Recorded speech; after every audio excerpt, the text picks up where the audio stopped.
मिट्टी की ढेरी जैसे रब्बा, लहरों में मिलके खो जाए, वैसी ही जात मेरी तन्हा, गैरों में नुमान? मिलके खो जाए।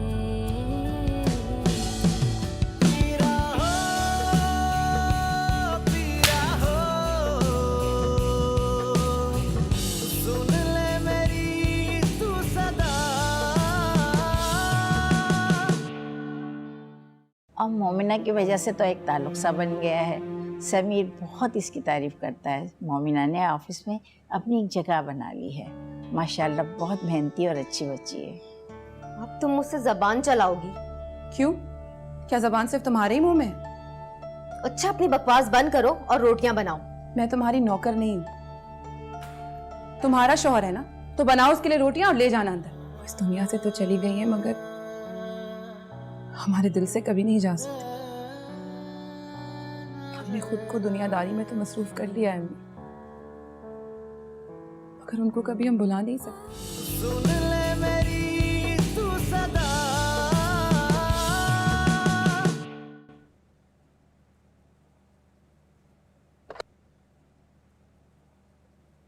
मिस मोमिना जरा आइए मेरे रूम।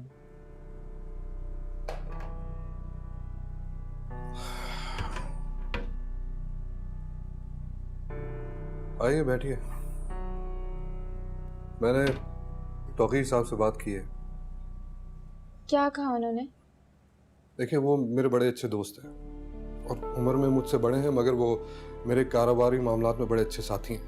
मेरी बहुत इज्जत करते हैं और मैं उनकी। मुझे तो हैरत हो रही है कि उनका बेटा ऐसी घटिया हरकत कर कैसे सकता है। खैर, वो बेचारे तो बहुत शर्मिंदा थे, माफिया मांग रहे थे। उनको मैंने तुम्हारे बारे में बताया कि तुम मेरी कजन हो और वो लड़की तुम्हारी दोस्त है। ठीक कहा ना मैंने? जी बॉस, ठीक है। बस अब मुतमईन हो जाओ। वो आज रात ही सारी बात तय करके मुझे बता देंगे। आपका बहुत बहुत शुक्रिया। देखो, शुक्रिया की कोई बात नहीं है। ये सब कुछ मैंने अपने फायदे के लिए किया, जी? क्योंकि आप मेरी एक बहुत मेहनती और काबिल एम्प्लॉय हैं और मेरा करोड़ों का प्रोजेक्ट आप पे डिपेंड करता है। क्योंकि अगर आप रिलैक्स नहीं होंगी तो मेरा प्रोजेक्ट तो डूब जाएगा। इसलिए आप अभी जाइए, मैं सारी डिटेल लेके आपको रात में बताता हूँ। जी boss, thank you so much. It's okay.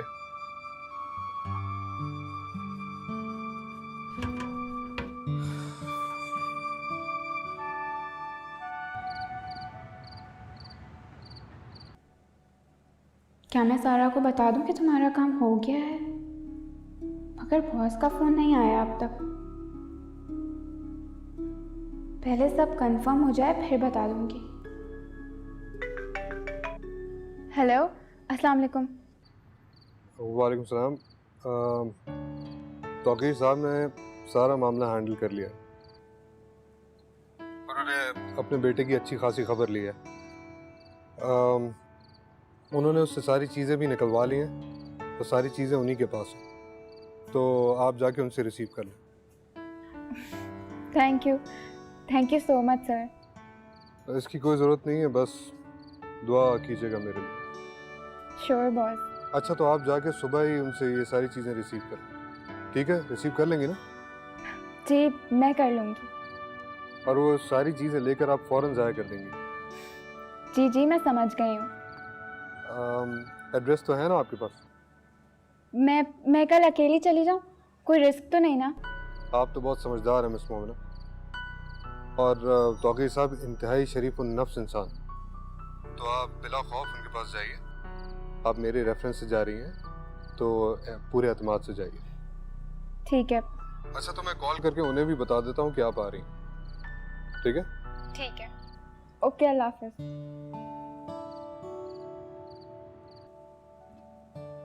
अल्लाह का लाख लाख शुक्र है कि मैं अपने दादा जान और दादा जान के पूरे ख़ानदान की इज्जत की हिफाजत कर पाई।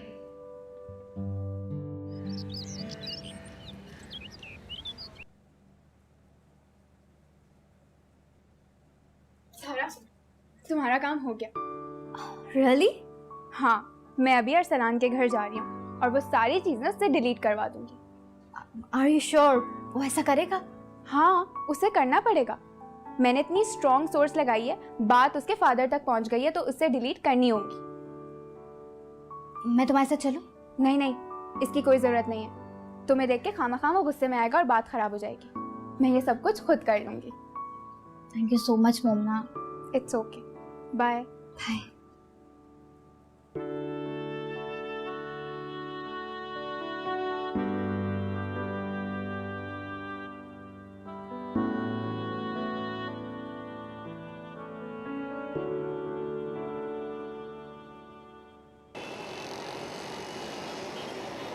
देखो, मैं बहुत शर्मिंदा हूँ, मुझसे गलती हो गई, प्लीज मुझे माफ कर दो। तुम जैसे लोग माफी के काबिल ही नहीं होते हो। मैं कह रहा हूँ आखिरी बार मुझे माफ कर दो। अगर ये बात मेरे फादर को पता चल गई तो मुझे नहीं छोड़ेंगे। आइंदा ये गलती कभी नहीं होगी।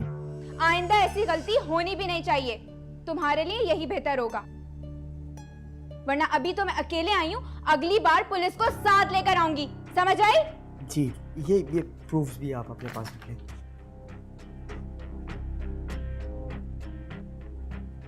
अब तो तूने मुझे जिद दिला दी है लड़की, तुझे मेरे मामले में खुद ही नहीं चाहिए था। राजा! हाँ भाई, ये लड़की मुझे हर सूरत में आज फ्लैट में चाहिए। जाओ। ओके भाई।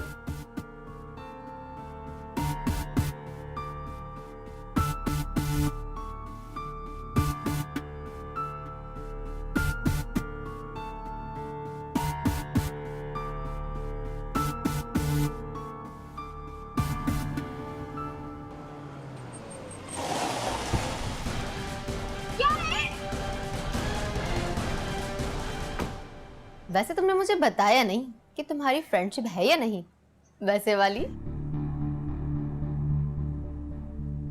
नहीं भाभी, ऐसी कोई बात नहीं है। भाभी भी कह रही हो और शर्मा भी रही हो। पता है नन और भावज दोस्त होती हैं, और मैं तो तुम्हें अपनी दोस्त समझती हूँ, इसलिए तो सारी बातें बताई, मगर तुम मुझे अभी तक गैर समझती हो। अरे नहीं भाभी, ऐसी कोई बात नहीं है। आपसे गपशप करके तो मुझे बहुत मजा आता है। आपको पता है, आज तक मुझसे घर में किसी ने इतनी फ्रेंडली बात नहीं की। इसीलिए तो कह रही हूँ, एक बार भरोसा तो करके देखो, बहुत काम आऊंगी तुम्हारे, ये बता दूं। क्या इन्हें वो अरसलान वाली बात बता दूं? ये और इसकी अम्मी बड़ी तेज है, अरसलान का दिमाग ठिकाने कर सकती है। मोमना तो मुझे बेवकूफ़ लगती है, पता नहीं करेगी या नहीं, झूठी तसल्ली ही दे रही है। क्या सोचने लगी? यही सोच रही हो ना कि भाभी पे भरोसा करूं या नहीं करूं? खैर, मैं जबरदस्ती नहीं करती, तुम्हारी मर्जी है। नहीं भाभी, मुझे आपको बताने में कोई हर्ज नहीं है, लेकिन आप तो जानती हैं मेरा रिश्ता तय हो चुका है। तो क्या हुआ, रिश्ता ही तय हुआ है ना, शादी तो नहीं हुई। और अगर शादी भी हो जाए तो शादी के बाद भी फ्रेंडशिप रखी जा सकती है, अगर दिमाग से काम ले तो। वो भाभी, बात यह है कि सारा, लगता है मामा बुला रहे हैं, मैं आती हूँ।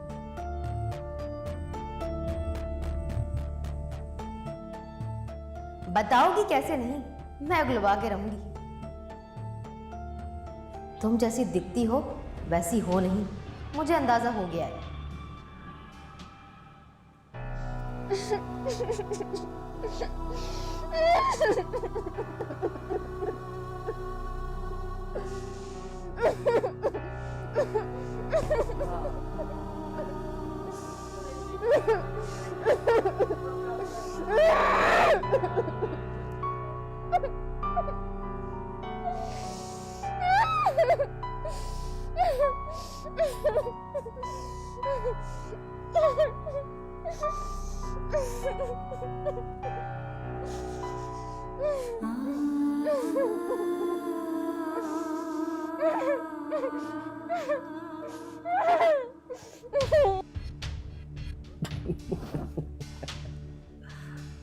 सारी अकड़ निकाल दूंगा आज तेरी। मुझे सजा दिलवाने चली थी ना, अब ऐसी सजा दूंगा ना तुम्हें कि जिंदगी भर याद रखोगी। मौत से भी बदतर जिंदगी कर दूंगा तुम्हारी। आजा। हाँ भाई, बैठो। पकड़ो इसे।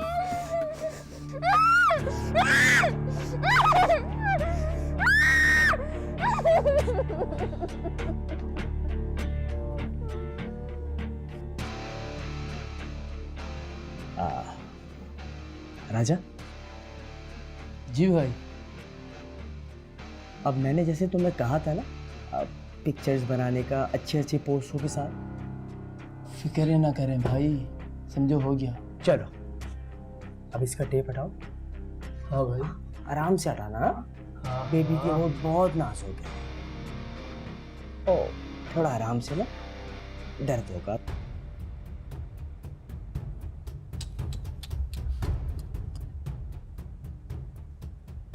दर्द तो नहीं हुआ? उम्मीद है कि नहीं हुआ होगा। अब इसके हाथों की रस्सी खोलो।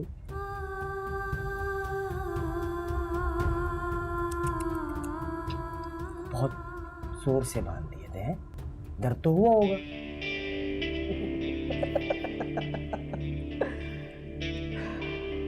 चलो आ जाओ। ठीक है। आप फोटो सेशन स्टार्ट कर रहे हैं।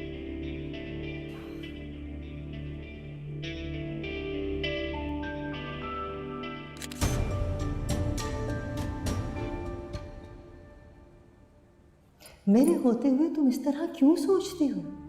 मैं तो बेटा हर पल तुम्हारे साथ हूँ, एक साहिबान की तरह। इसके सामने जाके रो अम्मा, इसके पास अपना दुख बयान करो। अब तो सर पे वो साहिबान भी नहीं रहा।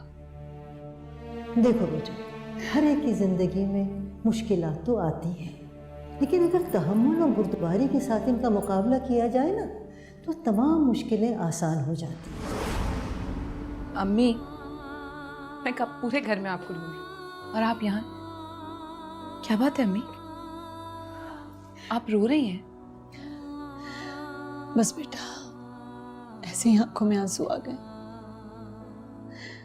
आज मुझे अम्मा की बहुत याद आ रही है। दिल घबरा रहा था मेरा, इसलिए यहाँ के बैठ गई। मगर इस कमरे में तो हर जगह अम्मा की यादें बिखरी हुई हैं, मगर अम्मा नहीं है। दादी जान की याद तो पूरे घर में है अम्मी। आपको पता है, मुझे तो ऐसा महसूस होता है जैसे दादी जान हमारे बीच में ही मौजूद है। हर घड़ी हर वक्त उनकी मौजूदगी का महसूस होती है। ठीक कह रही हो तुम। अम्मा हमारा साथ कभी नहीं छोड़ सकती। बज़ाहिर वो हमारे साथ नहीं है, लेकिन उनका साथ दुआओं की सूरत में हर वक्त हमारे साथ।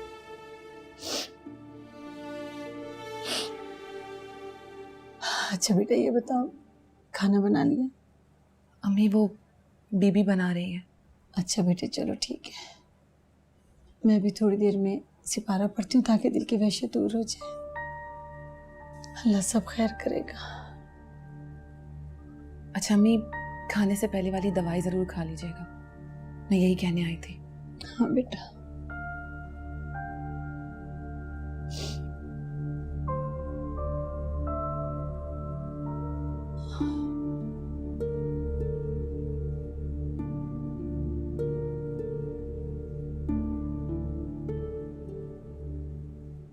चलो भाई, ये काम तो हो गया। हाँ भाई। अब करते हैं काम की बात। हाँ भाई, बोलो, हुक्म करो। आज ये तस्वीर डेवलप करवाओ। समझो हो गई भाई। और ये लिफाफा इसके घर पहुंचा, पहुंच जाएगा, ताकि इसका ये मुंह बंद हो जाए। और हाँ, मैडम को बहुत एहतियात से इनके घर छोड़ना, इनके सारे सामान के साथ। हाँ, आप फिक्र ही ना करें भाई, मैं खुद इनको घर छोड़ के आऊंगा। मैं निकल रहा हूँ।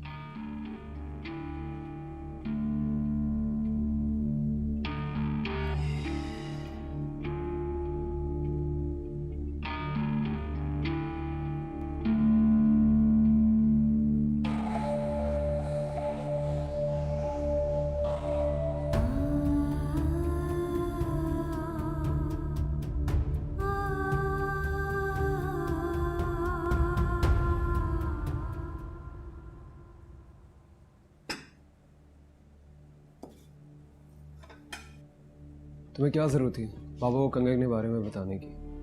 मैंने कहा था ना मैं खुद बता दूंगा। तो चुप नहीं रह सकती थी? वो चाचा जान ने मुझसे पूछा तो मैंने बता दिया। वैसे अगर तुमसे कुछ पूछा जाए तो तुम्हारी जबान गायब हो जाती है, और अब फौरन बता दिया। शक हो गया बाबा को मुझ पर, कुरैत कुरैत कर पूछ रहे थे मुझसे। अब वो पूछेंगे तुमसे, और खबरदार जो तुमने उन्हें कंगन का बताया।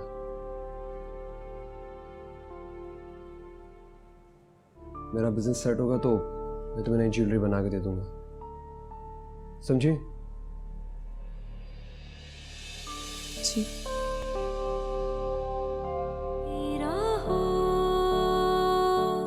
पीरा हो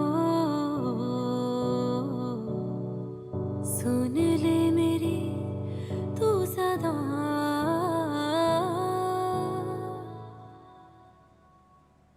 ठीक है, ये ज़फ़र कॉरपोरेशन की तुम रखो, और हुमायूं कॉरपोरेशन की फाइल्स जो हैं वो कॉपी करा के मुझे दे देना, फिर मैं भी तुमसे ले लेता हूँ। ठीक है। ठीक है। नासिर? जी बॉस। इस मोमिना नहीं आई? बॉस उसने बोला था वो थोड़ा लेट आएगी। शाम के 4 बज रहे हैं, अभी तक तो आ जाना चाहिए उसे। अच्छा ऐसा करो, कॉल करो उसे। मैं फ़ोन करता हूँ उसको।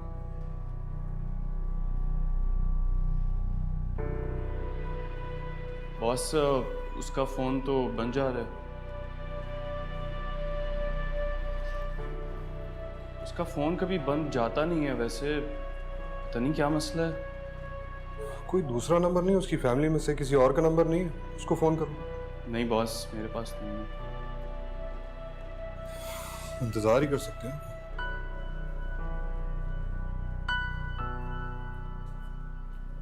क्या वजह हो सकती है? उसका फ़ोन बंद आ रहा है। नासिर, उसकी अम्मी की तबीयत खराब थी, अल्लाह खैर करे। अल्लाह खैर करे। अच्छा ठीक है, तुम मुझे वो हुमायूं कॉरपोरेशन की फाइल्स दे दो। हाँ वो मैंने बना ली है, आज मैं कॉपी दे देती हूँ।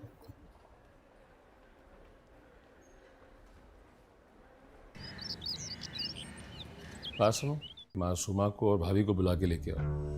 क्यों, खैरियत? बात कर रही है ना। लो आई गए वो। हाँ वासिफ। अस्सलाम वालेकुम भाभी। वालेकुम सलाम। अस्सलाम वालेकुम। आप लोग बैठे। बैठो बेटा।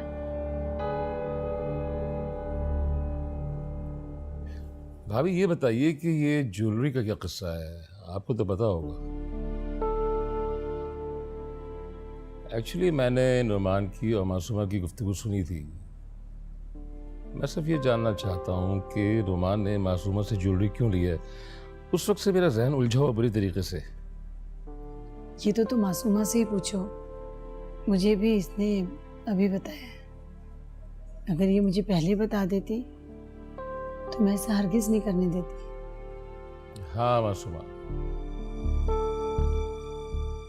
तुम मुझे सच सच बताओ कि नुमान ने क्या कह के तुमसे ज्वेलरी ली है। डरने की जरूरत नहीं तुम्हें। चाचा जान, नुमान ने मुझसे कहा कि वो अपने पैरों पर खड़ा होना चाहते हैं, इसीलिए उन्होंने मुझसे ज्वेलरी मांगी थी। उन्होंने कहा कि बाबा मुझे इतने पैसे नहीं देते। मैंने उन्हें मना भी किया था कि मैं अम्मी और दादी जान से पूछे बगैर सारे जेवरात नहीं दे सकती।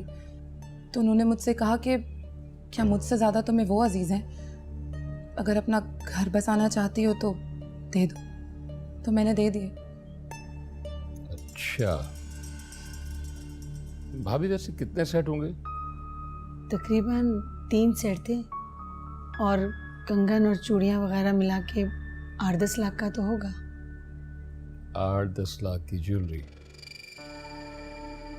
मेरे हिसाब से 8-10 लाख से ज़्यादा की ज्वेलरी होगी।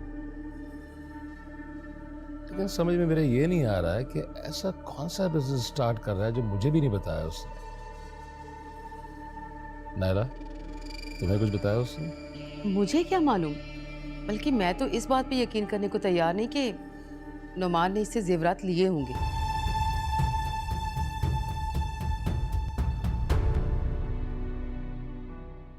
सुन ले मेरी तू सदा। और इस इस वक्त जो मुझे टेंशन हो रही है वो सिर्फ इस बात की हो रही है कि 10-12 लाख की ज्वेलरी का नुमान ने किया क्या होगा, कहीं बीनिश के हवाले तो नहीं कर दिए? क्योंकि बीनिश जैसी चालाक और मक्कार लड़की बगैर पैसे के शादी नहीं कर सकती नुमान से। आपकी बेटी मर गई है और अगर मैं नहीं मरी ना तो मेरा गला दबा दे, मम्मी मुझे मार दे, वरना कल सुबह का सूरज आप सबको मार देगा। अम्मी आप सबको मार देगा। नहीं बेटा नहीं, ऐसी बातें मत करो। तुम डिस्टर्ब हुई होगी ना? अच्छा चलो मैं सुबह मिलता हूँ। तुम्हारे डैडी को गिफ्ट भी तो पेश करना है।